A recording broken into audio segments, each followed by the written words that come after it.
अस्सलाम वालेकुम स्टूडेंट्स। हम जो टॉपिक पढ़ने जा रहे हैं ये है हमारा डिफरेंशियल इक्वेशन।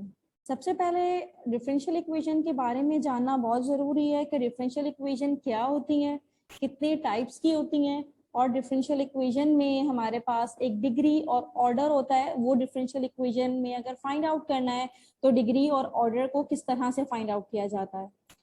सबसे पहले डिफरेंशियल इक्वेशन शुरू करने से भी पहले हमें पता होना चाहिए व्हाट इज एन इक्वेशन।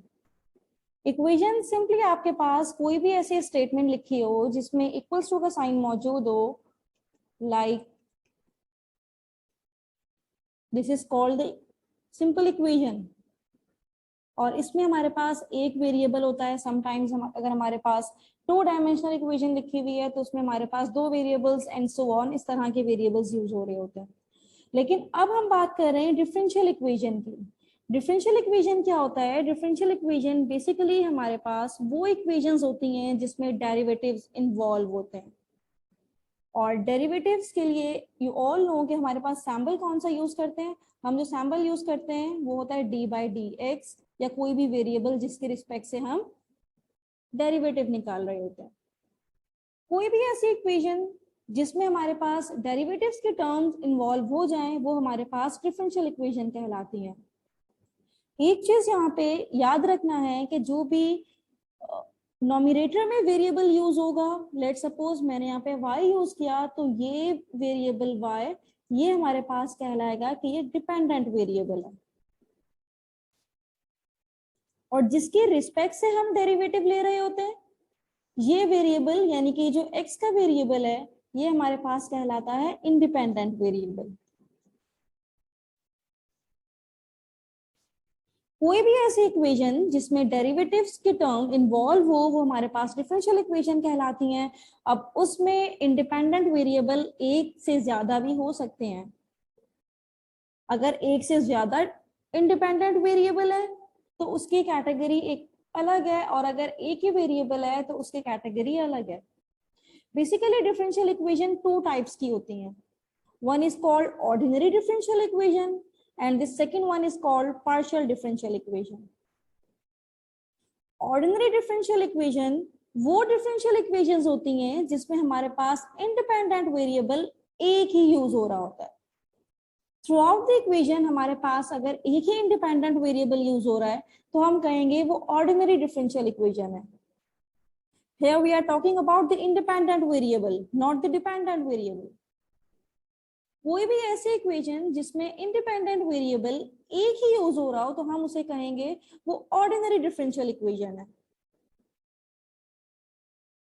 और कोई भी ऐसी डिफरेंशियल इक्वेशन जिसमें इंडिपेंडेंट वेरिएबल एक से ज्यादा यूज हो रहे होते हैं, सो वी कैन से कि हमारे पास डिफरेंशियल पार्शियल डिफरेंशियल इक्वेशन है। अगर इंडिपेंडेंट वेरिएबल एक से ज्यादा है तो हमारे पास डिफरेंशियल इक्वेशन कहलाती है पार्शियल डिफरेंशियल इक्वेशन। और पार्शियल डिफरेंशियल इक्वेशन को रिप्रेजेंट करने के लिए जो हमारे पास डेरिवेटिव्स वाली टर्म्स होती हैं उसमें डी यूज नहीं होता, बल्कि उसमें हम डावा यूज कर रहे होते हैं, like this sample is called डावा। नॉर्मली हम पार्शियल डिफरेंशियल इक्वेशन में, क्योंकि यहाँ पे एक से ज्यादा इंडिपेंडेंट वेरिएबल्स होते हैं, इसलिए हम यहाँ पे जो डेरिवेटिव का सैम्बल है वो पार्शियली वाला यूज करते हैं, यानी कि डावा सैम्बल यूज करते हैं पार्शियल डिफरेंशियल इक्वेशन को रिप्रेजेंट करने के लिए। अब ये कुछ एग्जांपल्स लिखी हुई हैं, 3 एग्जांपल्स आपके सामने लिखी हुई हैं। ये एग्जांपल्स आपको बताएंगी कि आपके पास इक्वेशन ऑर्डिनरी है या पार्शियल है। सबसे पहले हम बात करते हैं इक्वेशन नंबर 1 की। अब इक्वेशन नंबर 1 में थ्रू आउट द इक्वेशन हमारे पास जो इंडिपेंडेंट वेरिएबल है वो सिर्फ x ही यूज हो रहा है। इट्स मीन कि सिर्फ एक इंडिपेंडेंट वेरिएबल यूज हो रहा है। It's mean this equation is called ordinary differential equation. In simply we can say ODE।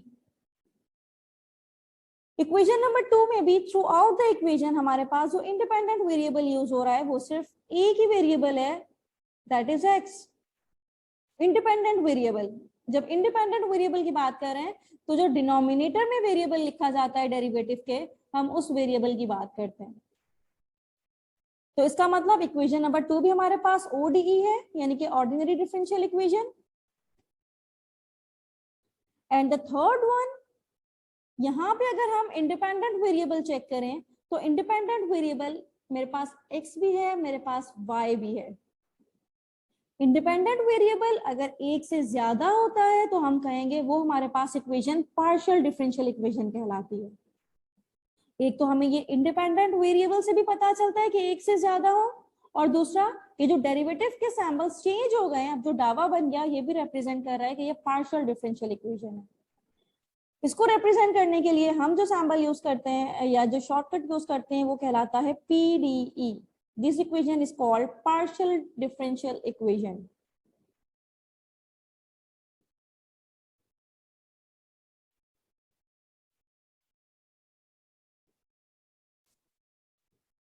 अब जब हमें ये पता चल गई कि इक्वेशन ऑर्डिनरी डिफरेंशियल इक्वेशन कौन सी होती हैं और पार्शियली डिफरेंशियल इक्वेशन कौन सी होती हैं, तो इसके बाद हम मूव कर सकते हैं कि what is the order and a degree of a equation.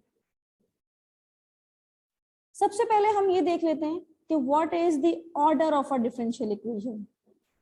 Order of a differential equation is basically the highest derivative occurring in a differential equation। कि हमारे पास उस डिफरेंशियल इक्वेशन में जो हाईएस्ट डेरिवेटिव वाली टर्म होती है वहां से हमें उसको ऑर्डर पता चलता है। एग्जांपल्स के थ्रू इसको समझ लेते हैं। एग्जांपल नंबर 1 में ये हमारे पास दो डेरिवेटिव की टर्म्स हैं, एक है सिंपल dy बाई dx और एक है d cube y upon dx cube. ये दो डेरिवेटिव्स वाली टर्म्स हैं। We have to search out the highest derivative। ये फर्स्ट ऑर्डर का डेरिवेटिव है और ये थर्ड ऑर्डर का डेरिवेटिव है। तो पूरे डिफरेंशियल इक्वेशन में जो हाईएस्ट डेरिवेटिव होगा, this is called the order of that differential equation. तो इस डिफरेंशियल इक्वेशन में हमारे पास ऑर्डर क्या है? इस डिफरेंशियल इक्वेशन में जो हमारे पास ऑर्डर है बेसिकली वो 3 ऑर्डर है, यानी कि ये थर्ड ऑर्डर की डिफरेंशियल इक्वेशन है। We can write the order of this differential equation, that is 3, because the highest derivative occurring in this equation is 3, highest order derivative। Now moving towards example number 2। सबसे पहले हमें ये देखना है कि derivative की कितनी टर्म्स हैं। एक डेरिवेटिव की टर्म ये है और एक डेरिवेटिव की टर्म ये है। तो अगर ये दो डेरिवेटिव की टर्म है यहाँ पे, तो हमने ये देखना है कि इसमें हाईएस्ट ऑर्डर टर्म कौन सी वाली है, हाईएस्ट डेरिवेटिव कौन सी टर्म का है और कितना है। तो ये एक ऐसी टर्म है जो कि फर्स्ट डेरिवेटिव की है और ये सेकंड डेरिवेटिव की है। तो इनमें से हाईएस्ट डेरिवेटिव कौन सा है? हाईएस्ट डेरिवेटिव 2 है। So we can say that the order of this differential equation is simply 2। Now example number 3, what is the order of this differential equation? यहाँ पे भी हमारे पास दो डिफरेंशियल इक्वेशन, दो डिफरेंट डेरिवेटिव्स की टर्म है और दोनों थर्ड ऑर्डर की हैं। इसमें भी थर्ड ऑर्डर यूज हो रहा है, इसमें भी थर्ड ऑर्डर यूज हो रहा है। So we can simply say that the order of this differential equation is 3।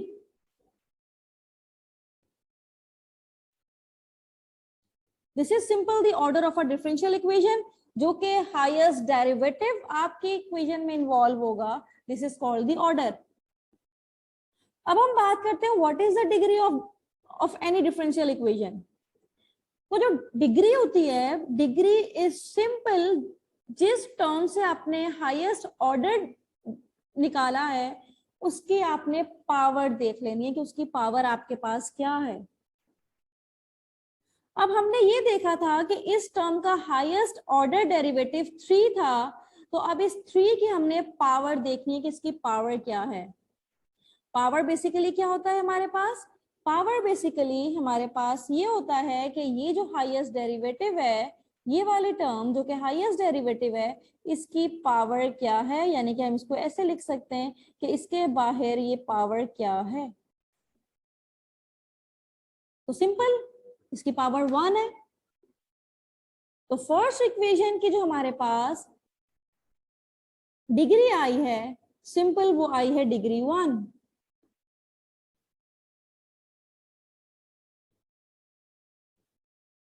हमें ऑर्डर और डिग्री पूरी इक्वेशन में एक ही टर्म से मिल सकता है, सेम टर्म से ऑर्डर भी मिलेगा और उसी टर्म से हमें डिग्री भी मिलेगी। जो हाईएस्ट डेरिवेटिव है आपने पहले वो सर्च करना है, जो हाईएस्ट डेरिवेटिव है आपने उसका ऑर्डर लिख लेना है, और फिर उसी हाईएस्ट ऑर्डर डेरिवेटिव की आपने पावर देखनी है।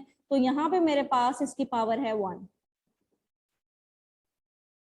नाउ इन एग्जाम्पल नंबर 2 आपने ये देखा कि आपके पास ऑर्डर इसका 2 है, आपको इस टर्म से ऑर्डर मिला, तो सिंपली इसी टर्म से आपको डिग्री भी मिलेगी, यानी कि इसकी पावर आपने सर्च की, इसकी पावर आपको पता चल गई कि इसकी पावर हमारे पास है 1। तो इसका मतलब ये हुआ कि एग्जाम्पल नंबर 2 में भी हमारे पास जो डिग्री आई है, सिंपल उसकी पावर भी वो भी 1 ही है, क्योंकि यहाँ पे इसकी जो ये पावर थी वो भी 1 ही थी, जो हाईएस्ट ऑर्डर डेरिवेटिव की पावर थी वो भी 1 ही थी। नाउ इन इक्वेशन नंबर 3 अब हमने सर्च किया कि ऑर्डर तो इसका 3 था, लेकिन 3 ऑर्डर यहाँ पे 2 टर्म्स में है, इस टर्म में भी ऑर्डर 3 है और इस टर्म में भी ऑर्डर 3 है। फिर हमने ये देखना होता है कि उस ऑर्डर की जो हाईएस्ट ऑर्डर हमारे पास आया, उसकी पावर हाईएस्ट किस में है, या हाईएस्ट पावर क्या है। तो ये भी थर्ड ऑर्डर है और ये भी थर्ड ऑर्डर है, लेकिन इसकी पावर 1 है और इस टर्म में इसकी पावर है 10। तो इस इक्वेशन में आके हमारे पास डिग्री क्या होगी, सिंपल डिग्री हमारे पास होगी 10।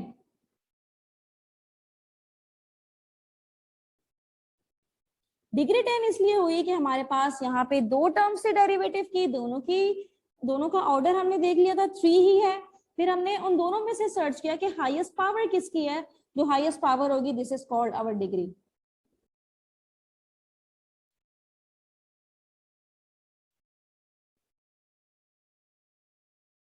अब ये नेक्स्ट एग्जांपल में देखते हैं। यहाँ पे हमारे पास 2 डेरिवेटिव्स के टर्म्स हैं, एक डेरिवेटिव सेकंड डेरिवेटिव यूज हो रहा है और एक जगह थर्ड डेरिवेटिव यूज हो रहा है। तो हमारे पास हाईएस्ट कौन सा ऑर्डर है, हाईएस्ट इसमें है थर्ड ऑर्डर डेरिवेटिव। तो सिंपली इसका जो हमारे पास ऑर्डर आया वो आया 3। और मैंने आपको अभी बताया कि जिस तरह से हम ऑर्डर जिस टर्म में से निकालते हैं उसी टर्म में से डिग्री ही निकलेगी। तो इसका मतलब है अगर मैं इसकी डिग्री की बात करूं, तो अगर इसका ऑर्डर 3 है तो बाहर इस ऑर्डर 3 के बाहर जो पावर मौजूद है वो सिंपली 1 है। यहाँ पे एक बात क्लियर ये कर लीजिएगा कि यहाँ पे 5 पावर भी मौजूद है, लेकिन 5 पावर जिस जगह पे मौजूद है वहां पे हाईएस्ट ऑर्डर मौजूद नहीं है, यहाँ पे सेकेंड ऑर्डर है। तो ये हमारे पास डिग्री 5 नहीं होगी बल्कि डिग्री इसकी 1 ही होगी, क्योंकि हमें हाईएस्ट ऑर्डर की पावर देखनी होती है। हालांकि इसमें पावर 5 ज्यादा है, लेकिन हमें हाईएस्ट ऑर्डर की देखनी थी, इसलिए इसकी डिग्री 1 है। अब एग्जाम्पल नंबर 5 में देखिएगा, यहाँ पे थोड़ी प्रॉब्लम ये आती है कि हमें नहीं समझ में आता कि इसका ऑर्डर क्या है। ऑर्डर और डिग्री में कंफ्यूजन हो जाती है थोड़ी सी, क्योंकि इसकी जो पावर्स हैं वो हमारे पास फ्रैक्शन में मौजूद है। तो जब भी आपको डिग्री फाइंड आउट करना हो तो आपको अपनी डिफरेंशियल इक्वेशन को फ्री फ्रॉम रेडिकल्स करना होता है, तो इसकी डिग्री फाइंड आउट हो जाती है। Free from all type of radicals, fractions. तो यहाँ पे मेरे पास ये फ्रैक्शन टर्म मौजूद थी, तो सबसे पहले तो मुझे इसकी फ्रैक्शन खत्म करनी है। तो आपको ये पता है कि ये अगर मेरे पास डिनोमिनेटर में 3 मौजूद है पावर में, तो मुझे अपनी पूरी डिफरेंशियल इक्वेशन को, यानी कि बोथ साइड डिफरेंशियल इक्वेशन को मल्टीप्लाई करवा देना है 3 के साथ, ताकि ये 3 से कैंसिल आउट हो जाए इसका डिनोमिनेटर। तो जब मैं इसको 3 से मल्टीप्लाई करवा दूंगी इनकी पावर्स को, तो मेरे पास जो टर्म बनेगी वो सिंपली कुछ इस तरह से बनेगी कि यहाँ पे तो मेरे पास रहेगा d square y upon d x square. अब मुझे 3 को कैंसिल आउट करने के लिए इनकी पावर्स को 3 से मल्टीप्लाई करना पड़ेगा, इसको भी दोनों साइड को करना पड़ेगा। तो ये 3 इस 3 से तो कैंसिल आउट हो गया, यहाँ पे मेरे पास रिजल्ट आया 2, और इस साइड पे जो मेरे पास डेरिवेटिव की टर्म्स बन गई हैं वो आ गया है 6। तो अब ये वाली जो मेरी इक्वेशंस हैं, ये वाली जो मेरी नई इक्वेशन आई है, ये फ्री फ्रॉम फ्रैक्शन हो गई इनकी पावर्स। तो अब मुझे ये देखना है कि इसमें अब जो डेरिवेटिव की कितनी टर्म्स हैं, तो मुझे नजर आया एक टर्म डेरिवेटिव की ये है और एक टर्म डेरिवेटिव की ये है, लेकिन मुझे हाईएस्ट ऑर्डर सर्च करना था, तो हाईएस्ट ऑर्डर मेरे पास 2 है। तो हम ये कह सकते हैं कि मेरे पास यहाँ पे जो ऑर्डर आया है डिफरेंशियल इक्वेशन का, दिस इज सिंपली 2। ऑर्डर मेरे पास आ गया 2। अब डिग्री फाइंड आउट करने के लिए हमने इसकी ये पावर नहीं देखनी कि इसकी पावर 6 है, बल्कि हमने उसी हाईएस्ट ऑर्डर की, जहां से अभी हमने ऑर्डर फाइंड आउट किया है, इसी टर्म की देखना है कि इसकी डेरिवेटिव की पावर क्या है, यानी कि हाईएस्ट ऑर्डर जो डेरिवेटिव्स मौजूद थे उनकी पावर क्या है। तो ये भी 2 है, तो हम लिखेंगे कि हमारे पास डिग्री 2 है। This is all about the order and degree of a differential equation. एक बात याद रखनी है कि आपके पास अगर कोई भी इस तरह के डिफरेंशियल इक्वेशंस आ जाती हैं जिसमें आपके पास पावर्स रेडिकल्स में, फ्रैक्शंस में मौजूद हैं, so you have to firstly simplify its power. जब पावर सिंप्लीफाई कर लेंगे, जब आपके पास नॉर्मल इस तरह से नंबर्स में पावर आ जाएंगी, फिर आप इजीली इसमें से ऑर्डर और डिग्री फाइंड आउट कर सकते हैं। This is all about the order, degree, what is differential equation, types of differential equation, all the basic concepts of differential equation are now clear. Thank you. As formation of a differential equation है, हमें ये बताना है कि differential equation किस तरह से बनाई जाती हैं। हम कुछ basic equations लेंगे और उसके बाद उसके formation सीखेंगे कि वो differential equation बनती किस तरह से है। जब हमें फॉर्मेशन समझ में आ जाएगी, फिर हम डिफरेंशियल इक्वेशन के सॉल्यूशन भी बनाना सीख जाएंगे। होता क्या है कि सबसे पहले हमारे पास इसी तरह की सिंपल इक्वेशंस होती हैं जिसके हमें डिफरेंशियल इक्वेशंस बनाने के लिए कहा जाता है। कुछ एग्जांपल्स मैंने आपके सामने लिखी हुई हैं। एक इक्वेशन मेरे पास है y equals to x plus a, और एक इक्वेशन मेरे पास है y equals to a sin x plus b। होता ये है कि हमें एक इक्वेशन दी जाती है और हमसे कहा जाता है कि form the differential equation of the given equation. इसके कुछ बेसिक टिप्स होती हैं, अगर वो आप याद रख लें तो आप इजीली डिफरेंशियल इक्वेशन फॉर्म कर सकते हैं। सबसे पहले आपने ये देखना है कि आपकी इक्वेशन में कितने नंबर ऑफ कॉन्स्टेंट्स हैं। अब इस इक्वेशन में वी नो कि हमारे पास 2 वेरिएबल्स हैं x एंड y, और हमारे पास एक ही कांस्टेंट है, दैट इज a। और इस इक्वेशन में हमारे पास x और y तो वेरिएबल्स हैं, और जो नंबर ऑफ कांस्टेंट है वो है 2, a एंड b। अब हमें ये देखना है कि अगर हमारे पास एक कांस्टेंट है तो हमें उसे डिफरेंशिएशन भी उसकी एक ही बार होगी, और अगर 2 हमारे पास कांस्टेंट है तो उतनी दफा ही हम अपनी इक्वेशन को डिफरेंशिएट करेंगे। जितने नंबर ऑफ कांस्टेंट है उतनी ही बार हमें उसे डिफरेंशिएट करना पड़ेगा, ताकि हम अपने वेरिएबल्स को, ताकि हम अपने कांस्टेंट को इजीली एलिमिनेट कर दें और हमारी इक्वेशन फ्री फ्रॉम कांस्टेंट हो जाए। तो हमारे पास जो इक्वेशन बनेगी that is our required differential equation. अब ये फर्स्ट इक्वेशन आपको यहाँ पे नजर आ रही है, y equals to x plus a। इसमें एक कांस्टेंट है जो कि a है, तो अब हमें क्या करना पड़ेगा, we have to take the derivative on both side. तो हमारे पास यहाँ पे बन जाएगी इक्वेशन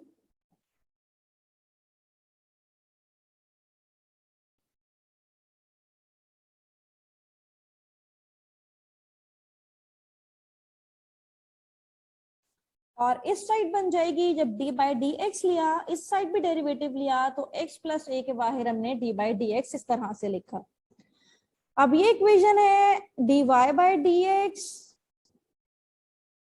और यहाँ पे x है और हमने इसको x के रिस्पेक्ट से ही डेरिवेट करना है, तो ये आ जाएगा हमारे पास यहाँ पे 1 और a यानी कि कांस्टेंट का डेरिवेटिव हमारे पास होता है 0। इसका मतलब है अब ये जो इक्वेशन हमारे पास आई है ये फ्री फ्रॉम ऑल कांस्टेंट है। जब इक्वेशन फ्री फ्रॉम कांस्टेंट हो जाए तो हम कहेंगे यही हमारे पास रिक्वायर्ड डिफरेंशियल इक्वेशन है। इसमें एक कांस्टेंट था तो एक ही बार जब हमने इसको डिफरेंशिएट किया तो हमारे पास डिफरेंशियल इक्वेशन बन गई। अब इस इक्वेशन में हमारे पास डेरिवेटिव्स इन्वॉल्व हो गए और जिस इक्वेशन में डेरिवेटिव इन्वॉल्व हो वो हमारे पास formation of a differential equation कहलाती है। अब डिफरेंशियल इक्वेशन ये y और x कैसे वेरिएबल्स हैं, अगर थोड़ा सा इंट्रोडक्शन आपको और चाहिए तो मेरी प्रीवियस वीडियो में इसके बेसिक कॉन्सेप्ट्स मौजूद हैं। अब इस इक्वेशन की तरफ आ जाते हैं हम। इसमें दो कांस्टेंट है हमारे पास। तो सबसे पहले जब हमने इसको फर्स्ट टाइम डेरिवेट किया यानी कि taking derivative on both side, sin x का derivative cos x, a cos x और सेकेंड टर्म में ये है cos x का डेरिवेटिव होता है minus sin x that is equals to minus b sin x। Now we have to again derivate the equation. अब ये a cos x है, cos x का डेरिवेटिव होता है माइनस sin x, तो a इसमें एज इट इज आया और cos का डेरिवेटिव है sin x, तो ये मेरे पास sin x हो गया और यहाँ पे sin का डेरिवेटिव cos है तो ये मेरे पास cos x हो गया। इनमें से माइनस कॉमन आ रहा है, हमने माइनस कॉमन लिया तो ये मेरे पास आ गया a sin x plus b cos x। अब यहाँ पे जो कांस्टेंट है इसको आप जितनी भी टाइम्स डेरिवेट करते जाएं ये कांस्टेंट कभी भी खत्म नहीं होंगे क्योंकि साइन और कॉस ऐसे फंक्शंस हैं जो कि नॉन स्टॉपेबल फंक्शंस कहलाते हैं। अब ये जो मेरे कुछ हमें सिंप्लीफिकेशन रिक्वायर्ड होती है ताकि हम इन कांस्टेंट को किसी भी तरह से एलिमिनेट कर दें। तो अब ये जो मेरे पास यहाँ पे इक्वेशन बनी है a sin x plus b cos x, तो ये वही इक्वेशन है जो कि हमारे पास ऑलरेडी मौजूद थी और ये पूरी टर्म इक्वल है y के। तो हम यहाँ पे क्या काम करेंगे, इस पूरी टर्म की जगह पे पुट कर देंगे y। तो मेरे पास जो डिफरेंशियल इक्वेशन बनी है यहाँ पे आके वो बनी है d square y upon d x square minus y उस तरफ जब आ जाएगा इक्वल्स टू के तो ये प्लस वाई हो जाएगा then equals to 0। Now this equation is free from all type of constant. This is the required differential equation. D square y upon dx square plus y equals to 0. This is the differential equation of this equation. एक ही बात याद रखनी है कि जितने constant होंगे अगर आप उतनी बार इसको डेरिवेट कर दें तो after simplification you will get your desired differential equation.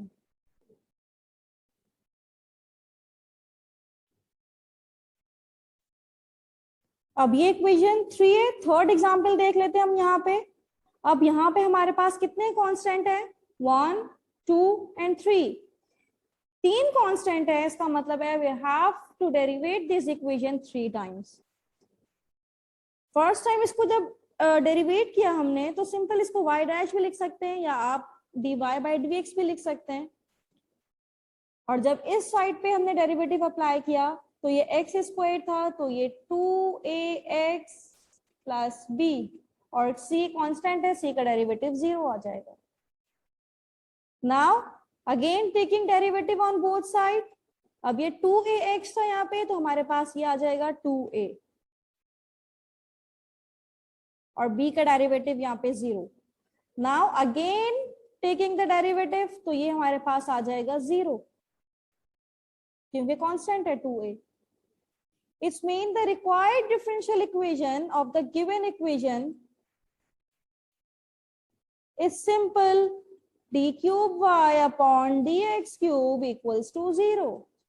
This is a required differential equation.